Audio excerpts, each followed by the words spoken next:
სპარტაში არის ცუდი მოძრაობა. ჯობს არ ვიყოთ, ვიდრე სხვისი ნებით ვიყოთ. პასუხი გახსოვთ სპარტელების თუ აუჯანყდეთ რა. მოდი 4,000-500 მოკირავნეს მივცეთ სპარტიატო. საშინელი დავა. ვინ იყო ეს? დიდებული სპარტელი თუ ეს ყაჩაღი? ნახევარი პელოპონესი აგისის მხარეზე გადავიდა, ნახევარი დარჩა ერთგული მაკედონიის. სხვაობა იმაშია, რომ ამისი არ არის რკინის არმია. ესა პირველი რეგულარული არმია.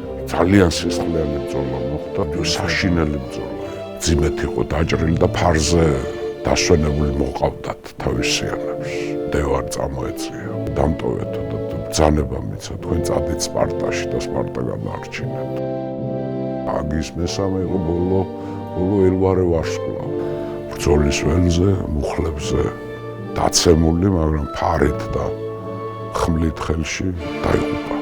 იქ დაიწვება ბიბლიოთეკა, ალექსანდრიის ბიბლიოთეკა, რომელსაც 300 წელი ამბიდრებდნენ მსოფლიო ისტორიის სოლისტებს, როცა იცნობ, მე რაღაცებს შეცხოვება, ცოდნა გეხმარება ყოველთვის.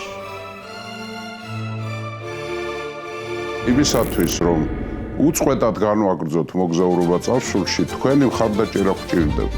თუ ჩვენი შინაარსი თქვენთვის მნიშვნელოვანია, დაგვიჭირეთ მხარი. თქვენს მიერ გაღებული თითოეული დონაცია არის ინვესტიცია თავისუფალ მედიაში, პლატფორმაში, რომელიც იცავს დამოუკიდებელი ქართული სახელმწიფოს იდეას, დემოკრატიას და ქვეყნის ევროპულ მომავალს. თანხის ჩარიცხვა შეძლებთ ეკრანზე და ამ ვიდეოს აღწერაში მითითებულ ანგარიშებზე, ასევე QR კოდის მეშვეობით. თქვენი რეგულარული, თუნდაც მცირედი დონაცია ჩვენ დაგვეხმარება გავაგრძელოთ მუშაობა და დავრჩეთ დამოუკიდებლები.